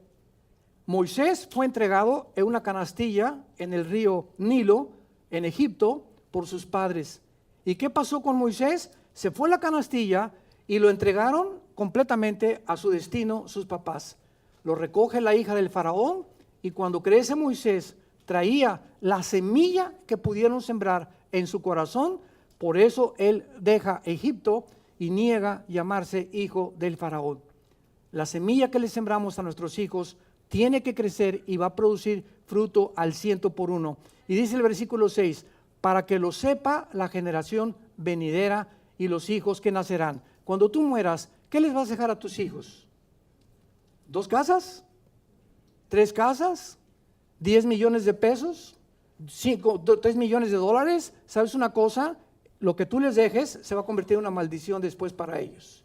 Porque si tus hijos no tienen la sabiduría para saber cómo usar ese dinero los va a echar a perder. Y la mayor parte de ellos como alacrancitos esperando que se muera el viejo para ver qué cosa fue lo que les dejó. Así es la ley y así es lo que la Biblia nos enseña. Tenemos que nosotros al morir saber que tal vez no les dejemos nada a nuestros hijos, pero si morimos con esa paz de que nuestros hijos conocieron a Jesús, no tenemos por qué preocuparnos nunca más, porque desde el cielo podremos ver el fruto en sus vidas y en sus futuros matrimonios. A fin de que pongan en Dios su confianza y no se olviden de las obras de Dios. Cuando los hijos ponen la confianza en el dinero, en la prosperidad, en la popularidad, es que esto se trata en la vida. ¿Qué carrera quieres estudiar? Le pregunta un joven, una que produzca más dinero. Y andan buscando en el internet cuál es el oficio o la profesión que produce más dinero o donde pueden ganar más dinero. Cuando a lo mejor no tienen ese talento que Dios les dio, pero lo hacen porque es la presión del mundo. Si tienes dinero, eres una persona de éxito. Si no la tienes, eres una persona que nunca alcanzaste la felicidad. Y es el peor engaño que existe en la historia. Porque ustedes lo saben muy bien.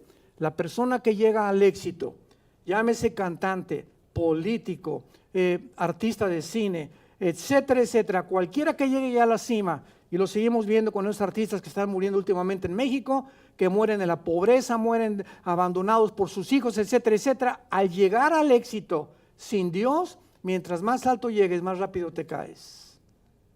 Porque el éxito marea. Si tú llegas y pasas la atmósfera físicamente, necesitas oxígeno. Si quieres ir a escalar el monte Everest o los Himalaya, llega un momento en el que ya no puedes respirar, necesitas máscaras de oxígeno.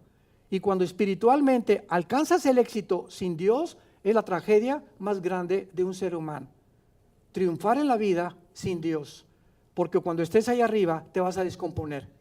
El éxito descompone a los políticos, descompone a los cantantes, descompone a los compositores, descompone a los deportistas. No fuimos nosotros diseñados por Dios para, independientemente de Dios, alcanzar el éxito. Jesús dijo, separados de mí, nada podéis hacer. Ahora muy bien, ¿cuál es el secreto del matrimonio? Pasemos al segundo punto. Y muchas veces, desgraciadamente, el matrimonio se relaciona con los sentimientos. Y claro que los sentimientos están involucrados, y las emociones también. Pero cuando se relaciona simplemente con el área sentimental, vamos a ver que no es sentimental en su esencia. Porque si es sentimental nada más, estás siendo guiado por un grave error de tu vida. el matrimonio es la lucha más grande y la responsabilidad más profunda que dos seres humanos pueden tener delante de Dios. No hay mayor responsabilidad que estar casado y las responsabilidades que involucran el matrimonio. Involucra grandes luchas, esfuerzos, lágrimas, sudor, humillaciones. No existe una relación, no existe más importante que el matrimonio. Ahora noten ustedes, ¿qué es el matrimonio? Es la unión de dos extraterrestres. Cuando venimos a la Biblia, descubrimos que el hombre es completamente diferente a la mujer. Físicamente, mentalmente, sentimentalmente, emocionalmente, psicológicamente, la forma de percibir el mundo, etcétera, etcétera, es completamente diferente. Ellas tienen también una geopolítica, una visión, cosmovisión del mundo, sentimientos, emociones completamente diferente a nosotros. Entonces es lógico que siendo la unión de dos personas completamente antagónicas en todo, tenga que haber chispas, fricciones, gritos y sombrerazos, como decimos en México. Entonces, qué difícil es poder unirte a una persona que no es igual a ti, que es completamente diferente a ti.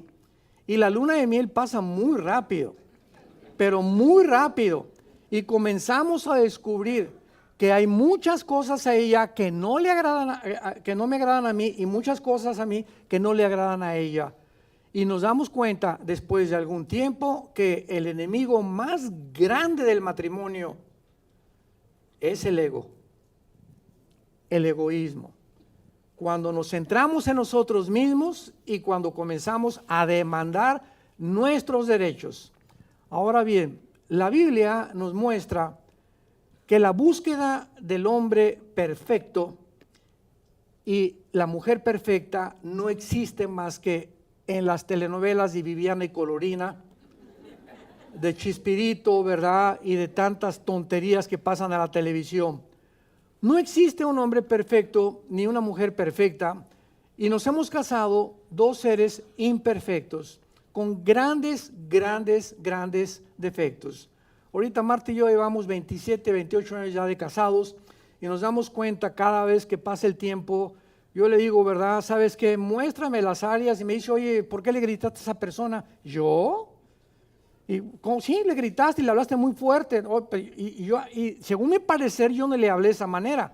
Pero ella está viendo de otro punto de vista la forma como yo me dirijo muchas veces a una persona que yo no me doy cuenta. Porque dice el Salmo 19, el rey David, ¿quién reconocerá sus propios errores? Nadie. Y la ventaja que tenemos es que con la esposa, ayudándonos a mostrarnos si somos realmente humildes y dejamos que ella nos muestre las áreas débiles y ella también, el matrimonio es un éxito delante de Dios. Porque es la unión de dos seres que han crucificado su ego. Y esto toma tiempo, mucho tiempo, porque es el ego lo que ha hecho que la humanidad se encuentre al borde de una tercera guerra mundial. Ahora, muy bien, vivir de esta manera, ¿verdad? Es realmente hacer de nuestra pareja un Dios. Si tú esperas que tu esposa te haga feliz, estás haciéndola un Dios. Si estás esperando que tu esposo te haga feliz, estás haciéndolo de un Dios. Si tú cambias tu actitud y vives, ay, pues yo quisiera estar casada con un hombre que me hiciera feliz y por eso estoy amargada, etcétera, etcétera, es porque hiciste a tu esposo un Dios. Porque cuando es Dios, amarás a Dios con todo tu corazón, con todas tus fuerzas y con toda tu alma. Una vez le pregunté a Dios, Señor, te lo digo con todo mi corazón, ¿esto es egolatría? ¿Es un Dios ególatra, el Dios bíblico, que nos demanda una total sumisión y amor completamente a Él? Y a través del tiempo en la Biblia descubrí que precisamente Dios nos dice que lo amemos a Él con todo el corazón, porque tarde o temprano voy a perder a mi esposa, voy a perder a mis hijos, y si yo lo amo con todo mi corazón, tendré la fuerza para seguir viviendo. Y si tu esposa te engaña, tendrás la fuerza y no te vas a matar ni a suicidar porque se fue chencha. Ni tampoco porque él cometió adulterio. No te va a amargar la vida para nada. ¿Por qué? Porque tus fuerzas están en él. Y cuando pase por las aguas no te ahogarás y por el fuego no te quemarás. Porque yo sé, dice el Señor, los pensamientos que tengo para tu vida. Nunca te dejaré y nunca te abandonaré. ¿Ven ustedes la coherencia y la lógica que existe en la Biblia de lo que Dios nos ordena? Esto es impresionante. Cuando dice Juan, en el principio era el Logos, y el Logos era con Dios, y el Logos era Dios, esa palabra Logos, que se tradujo verbo del griego, es la palabra lógica. O sea, Dios es un Dios de lógica. Y cuando nos da un mandamiento, hay una lógica detrás que nos ayuda a descubrir que lo que Dios nos manda tiene lógica, tiene sentido común. Porque la pregunta es, ¿quién quiere ser feliz? Pues todo el mundo levanta la mano. La segunda pregunta es, ¿quieres pagar el precio? ¿Quieres pagar el precio para ser feliz realmente? Obedece los mandamientos de Dios. Sigue la palabra de Dios y te vas a dar cuenta que ahí se encuentra verdaderamente la felicidad. El problema no es con la institución del matrimonio, el problema somos nosotros mismos. Ahora tenemos una costumbre nosotros cuando alguien viene a pedir consejería matrimonial. Oiga, doctor Alducin, pues fíjese que mi esposo, espéreme, doña Chencha o doña Chole, ¿cómo está usted con Dios? ¿Viene usted a acusar a su esposo cuando usted no se ha dado cuenta que usted tiene problemas más graves que su esposo? ¿Cómo está su relación con Dios? No, pues ya tengo 2 semanas que no leo la Biblia, entonces ¿cómo puede usted atreverse a tratar de cambiar a su esposo cuando el problema no es su esposo, es usted? Entonces muchas veces queremos cambiar a la otra persona sin darnos cuenta que nosotros no hemos cambiado.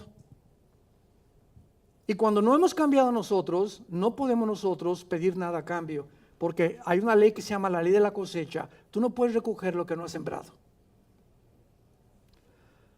Ahora, el secreto del matrimonio lo encontramos en Efesios, en el Nuevo Testamento, capítulo 5, versículo 31 al 32.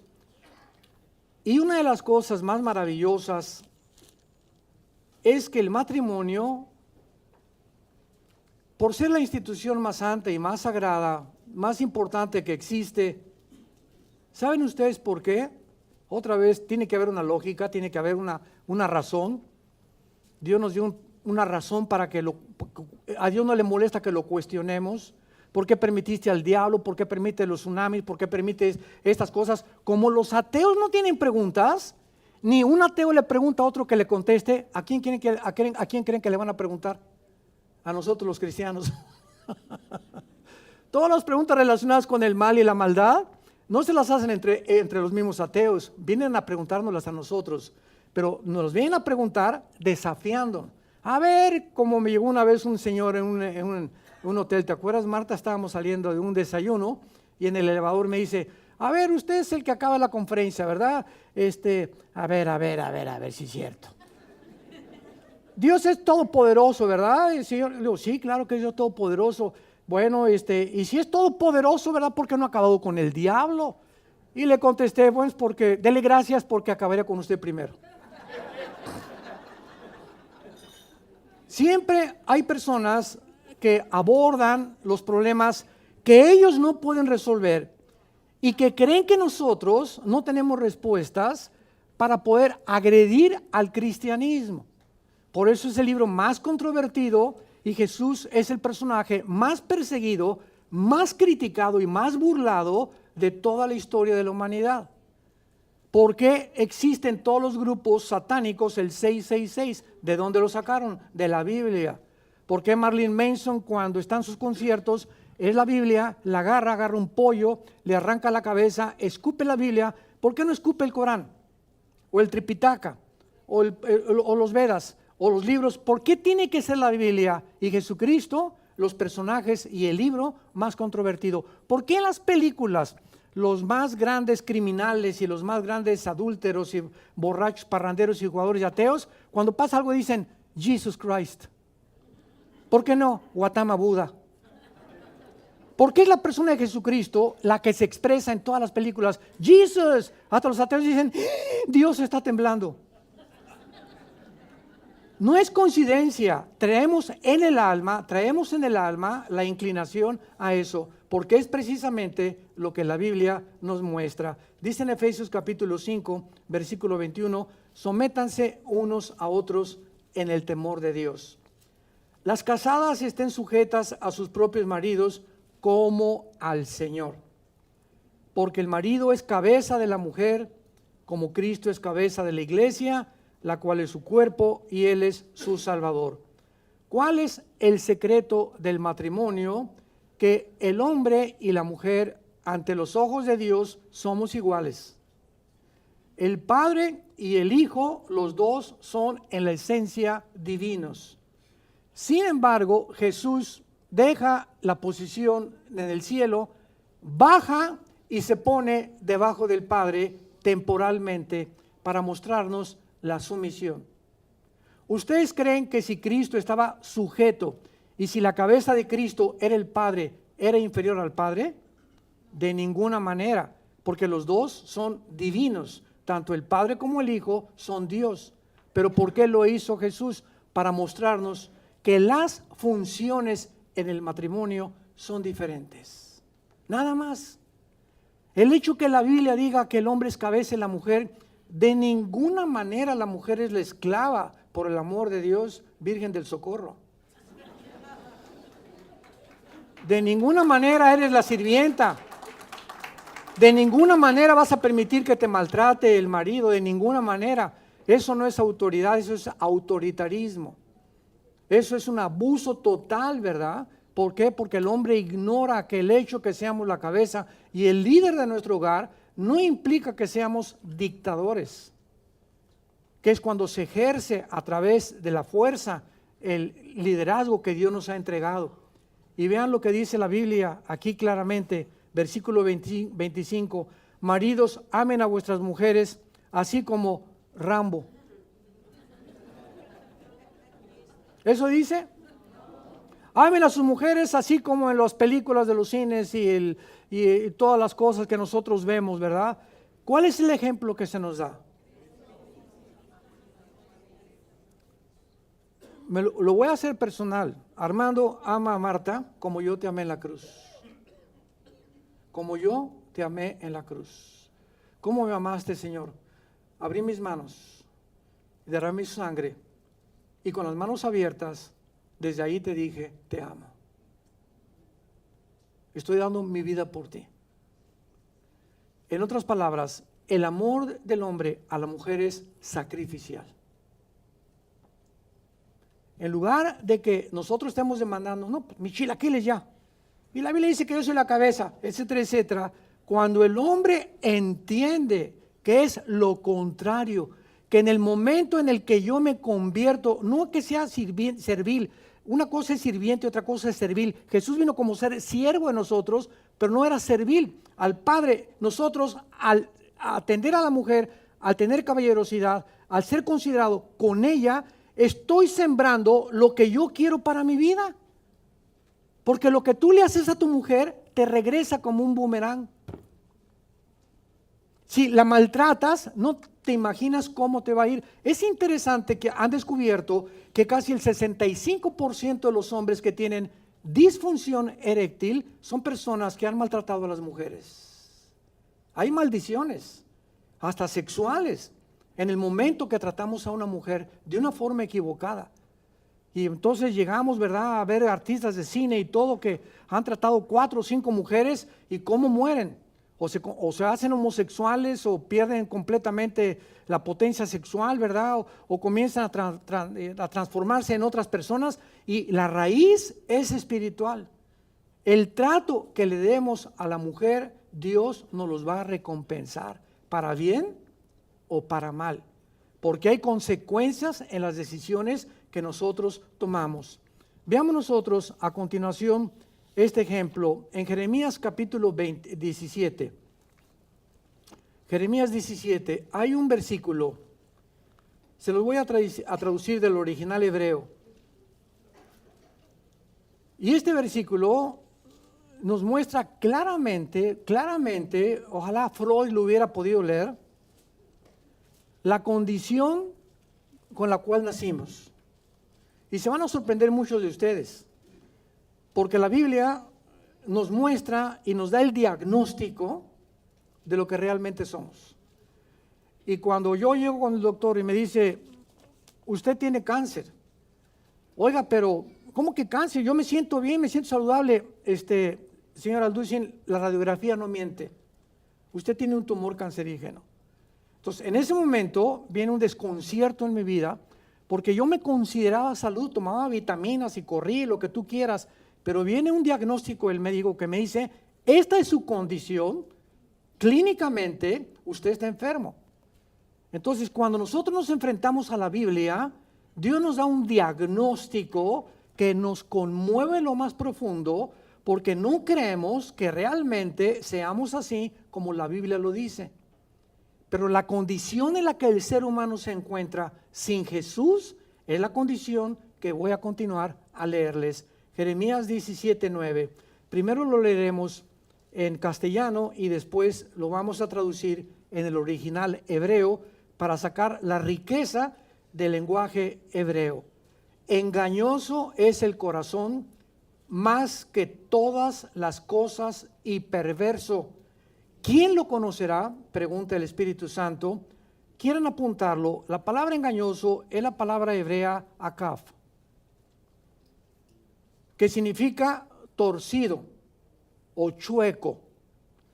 La palabra corazón en el hebreo es L de Lola, E de Enrique, B de Víctor, Lev. Cada vez que ven ustedes en el Antiguo Testamento, el corazón del hombre es Lev. Muy bien. Y perverso. La palabra perverso es la palabra anás, que significa incurable. Incurable. Vamos a ver. Nacimos chuecos. Nacimos todos, de acuerdo al diagnóstico de Dios, torcidos. A un niño nunca le enseñas a portarse mal, ¿verdad? Le enseñamos a portarse bien, porque desde que nacemos berrinchudos, centrados en nosotros.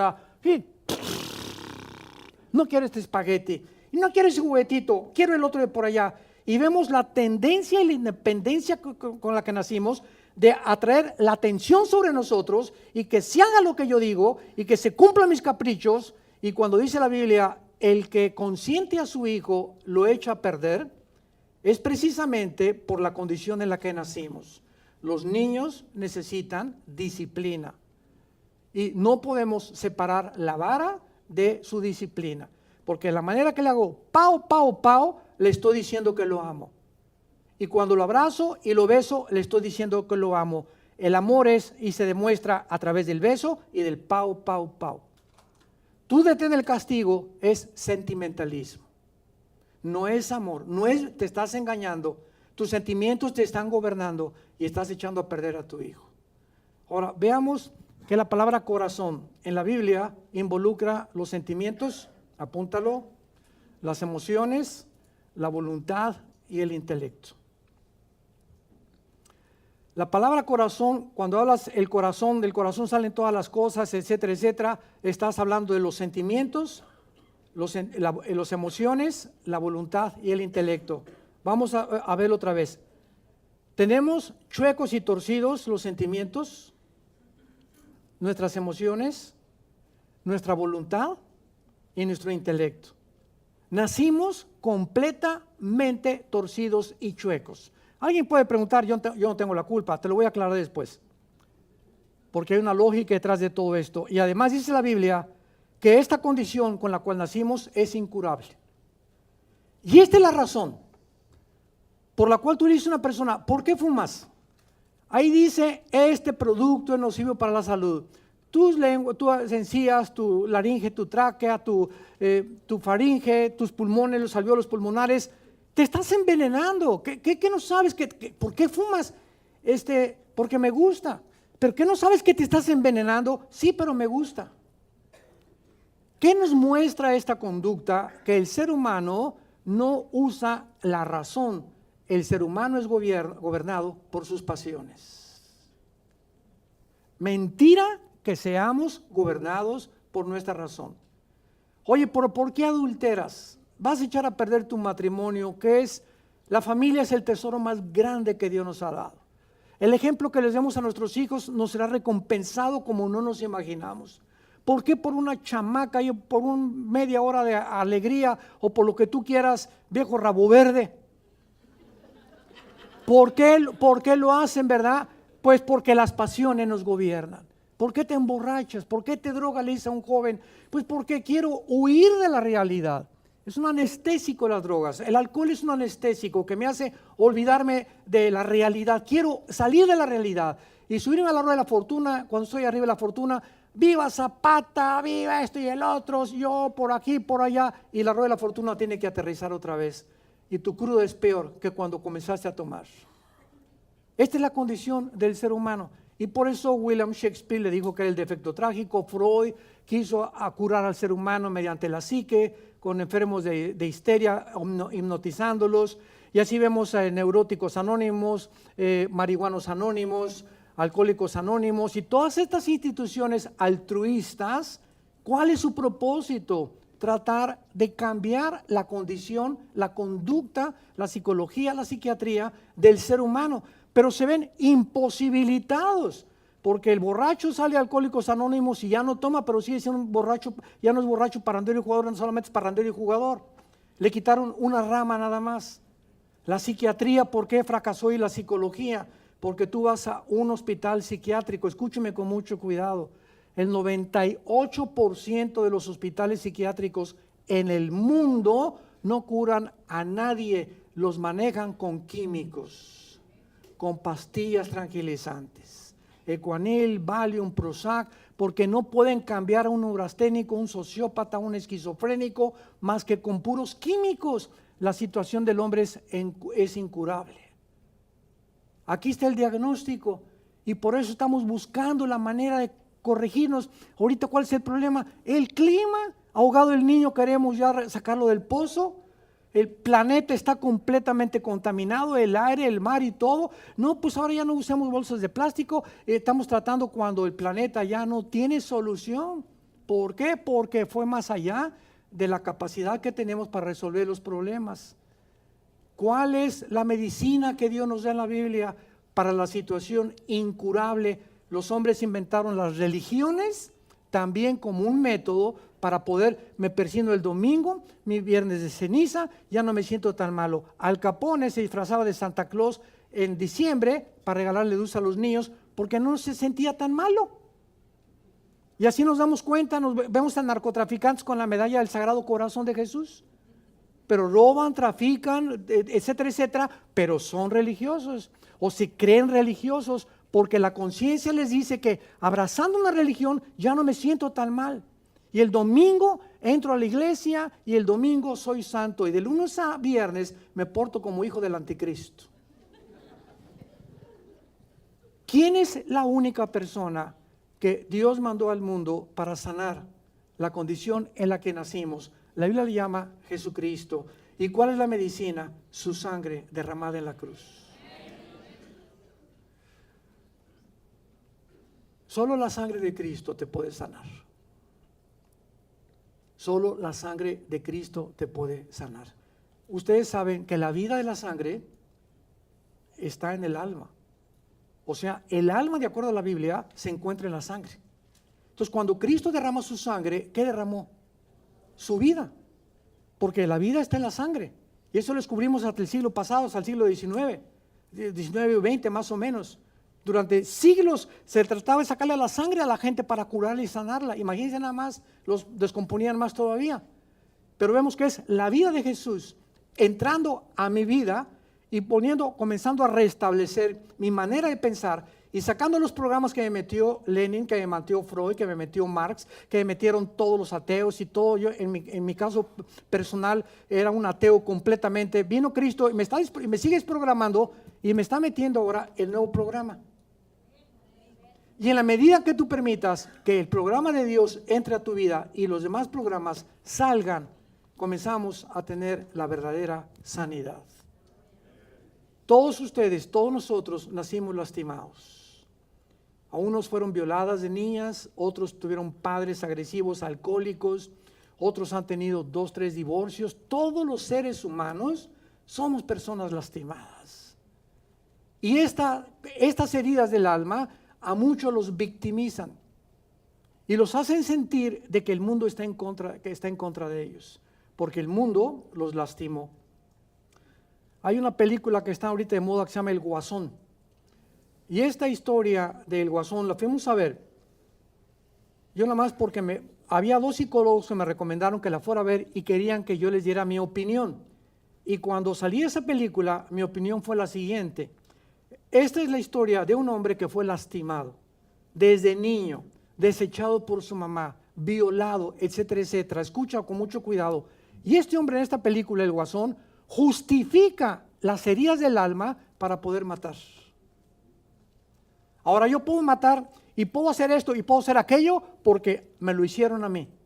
Y claro que eso descompone y te desintegra la personalidad y te lo vuelves un loco, que es en lo que acaba como un loco, ¿verdad?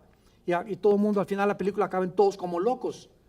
Pero es una película completamente diabólica que hace escuela, porque ahora los que van a ver esa película y fueron lastimados en la vida van a justificarlo para hacer el mal. Y eso se llama la victimización. Y cuando hacemos eso nos olvidamos que somos responsables y que tenemos que dar cuenta de nuestros actos. Padre, te damos gracias en esta tarde por tu palabra. Te damos gracias, Señor, porque tenemos tus mandamientos y tenemos tus leyes, y justas son todas las razones de tu boca. No hay en ellas cosa perversa ni torcida. Toda la Biblia es recta al que entiende y razonables a los que han alcanzado la sabiduría. Venimos, Señor, porque somos seres frágiles, vulnerables, y anhelamos fortalecer nuestro matrimonio. Oh Dios, que podamos tener la sabiduría para poder compartir tus pensamientos y tus mandamientos, y que podamos tener el entendimiento que no somos dioses. Nuestros problemas van mucho más allá de la capacidad para resolverlos. Te necesitamos. Y esta es la razón por la cual tu Hijo en la cruz abrió sus brazos y dijo que nos amaba, y que Él era el pan que descendía del cielo para darnos vida, y una vida en abundancia, que Él era la resurrección y la vida, y que todo aquel que cree en Él volverá a vivir, que somos peregrinos en este mundo, vamos de paso. Este mundo no es nuestro hogar, somos extranjeros, por eso no nos sentimos bien en este mundo, porque viene el mundo que viene, donde Jesús vendrá por nosotros para podernos decir: entra, siervo fiel, al reino preparado desde antes de la fundación del mundo, para ti, la familia que tú formaste, la familia por la cual tú te sacrificaste, los hijos que tú les enseñaste la verdad, y porque fuiste fiel hasta la muerte. Gracias, Jesús, por ser todo lo que eres. En el nombre tuyo oramos. Amén. Vida Nueva para el Mundo y Dr. Armando Alducin Ministries presentaron El Poder de la Palabra de Dios.